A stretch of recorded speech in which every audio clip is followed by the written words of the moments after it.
I keep remembering more. Our Father has changed my name more than once. I used to have a greater name, and then I had a much worse name. I don't know how many times this happened, but I know I had a different name before the Lord changed my name to Joshua. I don't remember much, but at one point I had a name that meant sprout, like a sapling. I had a name before that, which had quite an embarrassing meaning, really. It was a jumbled mess of a name that I didn't like, but the meanings of these names have always been fair and accurate. It was something as awkward and jumbled as the name Zerubbabel sounds. Probably more awkward, actually. I don't know if that was one of my names. That name has a meaning which is much kinder than some of the names I've had. I do vaguely remember a string of nice and meaningful names being given to me more recently. I remember that the Son was preparing to take on the work of conquering sin and death. He believed he could do it, and had prepared for himself a character, a personality which could do it. Then the Father said that he would make his character, that he would choose his name. This was exciting for the Son because his Father is much greater than him, so he reasoned his chances would improve. When he saw the name, the character, he was horrified. It was so warped and broken. He tried to plan using it, but could achieve nothing. He no longer knew how to do this work, and he didn't believe it could be done. The Father refused to budge on the name and said to the Son, "You'll have to trust me. I'll guide you." The Son was to be stripped of virtually all virtue.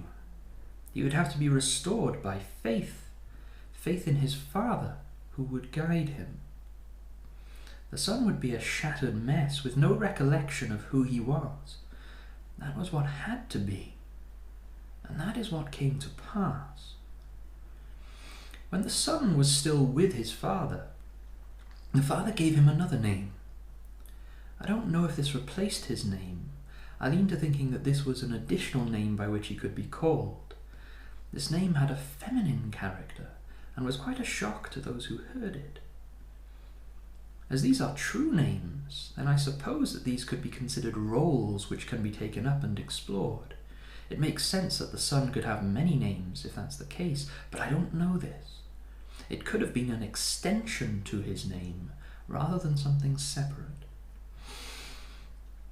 Interestingly, when I was humbling myself in the hospital after my suicide attempt, I called Jesus by the name Amira, which is a girl's name that apparently means princess, treetop, proverb, grain, one who speaks, or even king, according to some websites.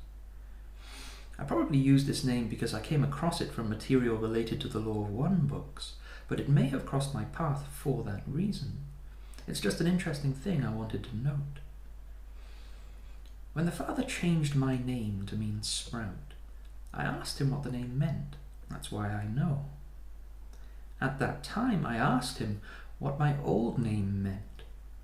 And that's how I know I've had some pretty bad names, because it was a brutal takedown hearing the meaning of it. I asked him about any names to come, and he told me this wonderful name. I can't put it into words. The meaning was very rich. I really liked the name, and I must have said something wrong, because I got an almighty dressing down. He exposed me to my shortfalls in comparison to that name, and it was truly humbling. So I've had many names, and my name will change again if all goes well. I just hope I'll be worthy of an improvement rather than an admonishment. I thought I'd point out here that this finally clears my confusion about how the boy could have already been Jesus, yet wasn't Jesus. The angels told him he wasn't Jesus because his name had been changed to something else. His true name, that is. But it was still the same being, just with a different name. I should point out here that these names strike me as words spoken by God for the performance of a function. It makes sense to trust the Father on this, because he spoke a word, giving a name, which provided the character, the tools needed to carry out the stated purpose. How can the word of God fail? The Lord saves.